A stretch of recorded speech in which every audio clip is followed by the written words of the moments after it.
Into two into two into two into two into two into two into two into two. गिन के बताओ कितने लिख लिया मैंने? 30 बार लिख लिया? 30 बार लिख लिया मैंने, नहीं लिखा अभी?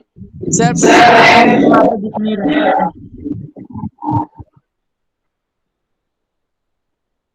जिसको सर दिखाई दे आपने रहा हो।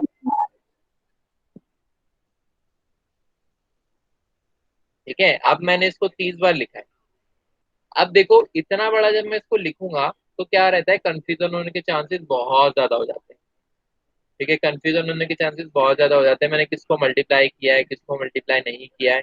या फिर अगर मैं यही बार बार ही लिखता रहूंगा, मान लो अगर मैं ऐसा लिखूंगा, इसको मल्टीप्लाई करना है 2 की पावर 30 मैंने लिखा है अभी, इसको अगर मैं मल्टीप्लाई करना चाहता हूँ 4 की पावर 30 से, फिर तो बहुत ही कॉम्प्लेक्स हो जाएगा मामला। मैं इधर ब्रैकेट लगा के ये लिख रहा हूँ, उसके बाद मल्टीप्लाई करके 4 इंटू 4 करे जा रहा हूँ। ठीक है, या फिर मल्टी ये ब्रैकेट नहीं भी लगा रहा हूँ तो मैं डायरेक्टली इसको लिखे जा रहा हूँ, तो बहुत लंबा हो जाएगा मेरे लिए। इसीलिए हम एक चीज का यूज करते हैं, एक्सपोनेंट। ठीक है, एक चीज का हम यूज करते हैं एक्सपोनेंट। और इसमें जो चीज है देखिए, क्या होता है कि हम उससे पावर चढ़ा देते हैं। जितना हमें मल्टीप्लाई करना है उसको उतनी हम क्या कर देते हैं, उस नंबर पे पावर चढ़ा देते हैं। मतलब अगर 2 को मैंने 30 बार मल्टीप्लाई करना है तो मैं 2 की पावर 30 लिखूंगा। 4 को अगर मुझे 30 बार मल्टीप्लाई करना है तो मैं 4 की पावर 30 लिखूंगा। ठीक है, तो मेरा काम क्या है, केवल इतना सा लिखने से चल जाता है कि मैं यहाँ पर पावर लगा दूं केवल, कि इसका मतलब हो गया कि इतनी बार मल्टीप्लाई। अब देखिए, कुछ एक प्रॉपर्टी आप एक्सपोनेंट्स के बारे में पहले भी पढ़ चुके होंगे। ठीक है, जिनको हम क्या बोलते हैं, लॉ ऑफ एक्सपोनेंट। एक्सपोनेंट क्या करते हैं, इन चीजों को फॉलो करते हैं। तो मैं आपको प्रॉपर्टी एक बार रिवाइज करा देता हूँ कि किस तरीके से वो उस चीज को फॉलो करते हैं। मान लो ये एक हमारा एक्सपोनेंट है, एक हमारा नंबर है ए। ठीक है, इसकी पावर अगर है मान लो एक्स। ठीक है, ए की पावर है अगर एक्स, और मल्टीप्लाई में ए की पावर है यदि वाई। ठीक है, ए की पावर एक्स जो है वो मल्टीप्लाई में किसके साथ, ए की पावर वाई के साथ। तो क्या होता है, ए को हम एक बार लिखेंगे और ये जो पावर है वो क्या हो जाती है, प्लस हो जाती है। ये पावर क्या हो जाती है बच्चे, प्लस हो जाती है। एक एग्जाम्पल भी मैं आपको इसका दे देता हूँ। मान लो कि 2 की पावर 2 है। ठीक है, ये 2 की पावर 3। तो मैं क्या करूंगा, 2 को एक बार लिख लूंगा और ये जो पावर है इनको प्लस कर लूंगा, 2 + 3, जो कि मुझे क्या दे देगा, 2 की पावर 5 दे देगा। राइट, सही कह रहा हूं मैं? Yes sir. ठीक। अब देखो, एक और प्रॉपर्टी होती है इसकी, कि अगर मान लो ए की पावर एक्स है और इस पूरे की पावर वाई है। ए की पावर एक्स है और इस पूरे की पावर क्या है, वाई है। तो ये हो जाता है बच्चे, ए की पावर एक्स वाई। क्या हो जाता है, ए की पावर एक्स वाई, मतलब एक्स और वाई क्या हो जाता है, मल्टीप्लाई में हो जाता है। इसका भी एक एग्जांपल मैं आपके सामने ले देता हूँ। मान लो 2 की पावर 2 है और इस पूरे की पावर क्या है, 5 है। तो क्या हो जाएगा, 2 की पावर 2 इंटू में 5, यानी 2 की पावर 10। ठीक है, ये दोनों प्रॉपर्टी समझ में आ गई ना? Yes sir. यस हाँ, सर। एक बार इनको नोट डाउन करो। ये दोनों जब नोट डाउन कर लोगे तो फिर मैं बाकी 2 प्रॉपर्टी आपको बताऊंगा। हेडिंग डाल लेना, लो ऑफ एक्सपोनेंट।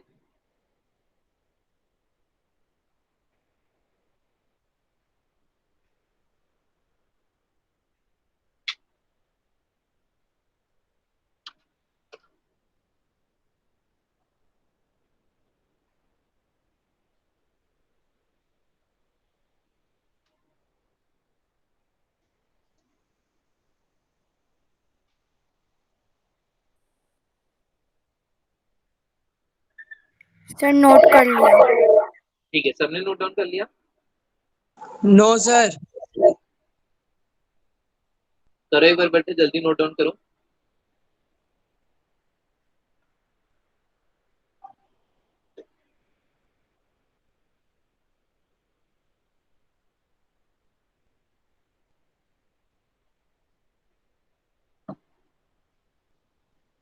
चलिए ऊपर वाली प्रॉपर्टी नोट डाउन कर ली सबने ना?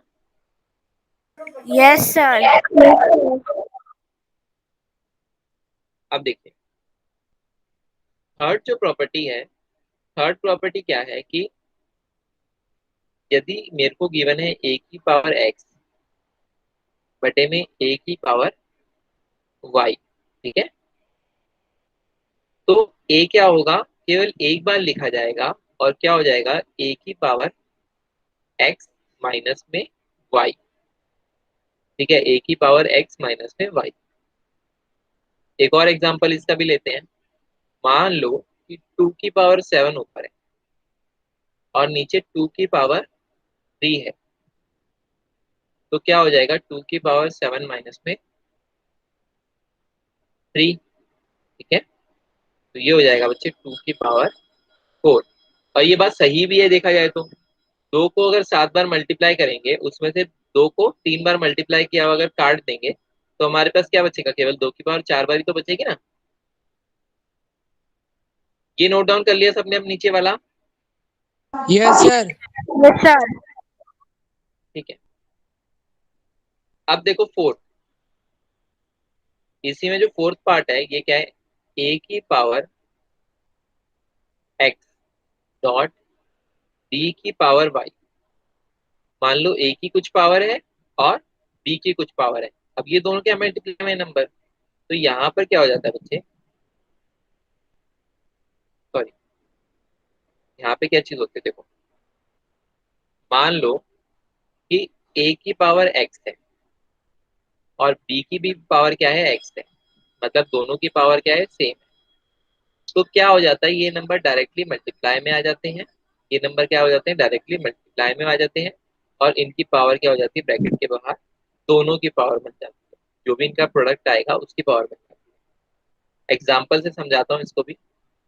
मान लो एक था मेरे पास नंबर 2 की पावर 3, दूसरा मेरा नंबर था 3 की पावर 3। इन दोनों नंबर की पावर क्या है बच्चे, सेम है। तो यहाँ पर क्या होगा, यहाँ पर एक चीज हो जाएगी कि 2 × 3 की पावर 3। ठीक है, अब यहाँ ये कंफ्यूजन आपको ना हो कि ये पॉइंट है, इसलिए आप लोग एक काम करना, यहाँ पे ऐसे मल्टीप्लाई डाल लेना अगर आपको कंफ्यूजन होता है तो। ठीक है, कंफ्यूजन होता है तो यहाँ पे मल्टीप्लाई डाल लेना, ताकि आपको कंफ्यूजन ना हो कि यहाँ पे पॉइंट तो नहीं लगा हुआ है। कई बार बच्चे क्या करते हैं, इसको 2.3 करके और 2.3 को 3 बार मल्टीप्लाई करके आंसर बता देते हैं कि सर ये देखो मेरा आंसर आ गया, ये आंसर है। ठीक है, तो वो क्या हो जाता है, वहां पे गलत हो जाता है। यहाँ पर क्या करना है, 2 × 3 6, 6 की पावर 3 लेना है, क्या आएगा, 6 × 6 × 6। बताओ जरा कितना आता है 6 की पावर 3?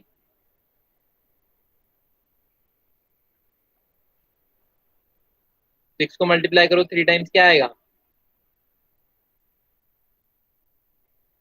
200। हाँ वेरी गुड, 260।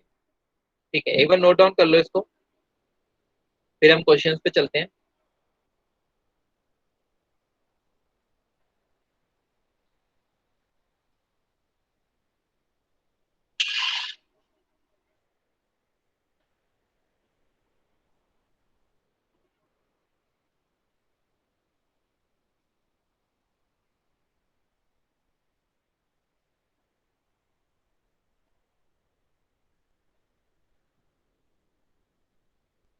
किया नोट डाउन सबने? ऊपर वाला कर लिया ना नोट डाउन? Yes sir. नीचे वाला भी कर रहे हैं, नोट डाउन करिए।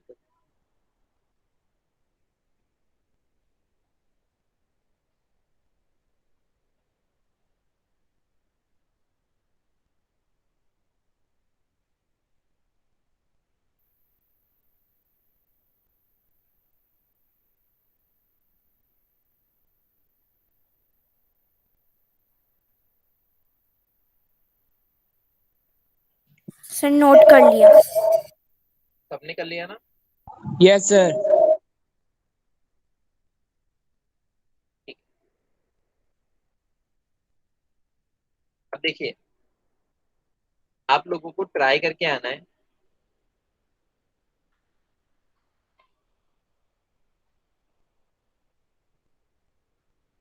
क्वेश्चन नंबर 1, और क्वेश्चन नंबर 2।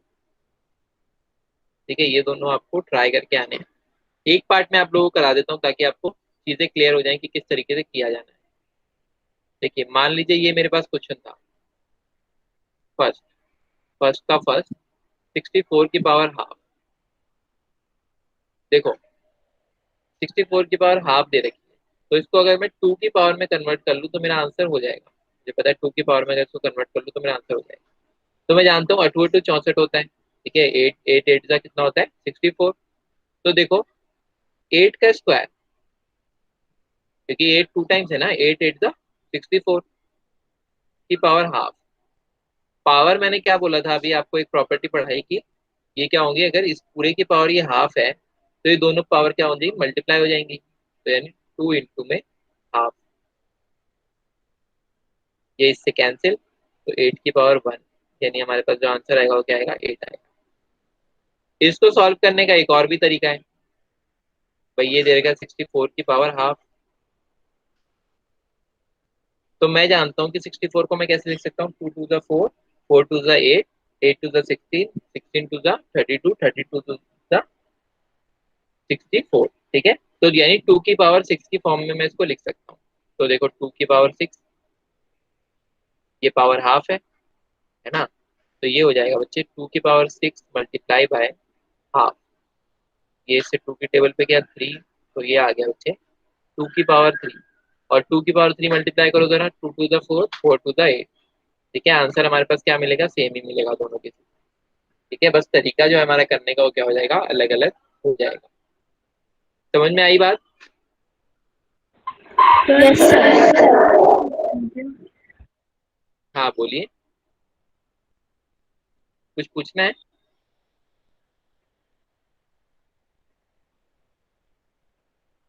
हाँ दिनांशी, कुछ पूछना है आपको?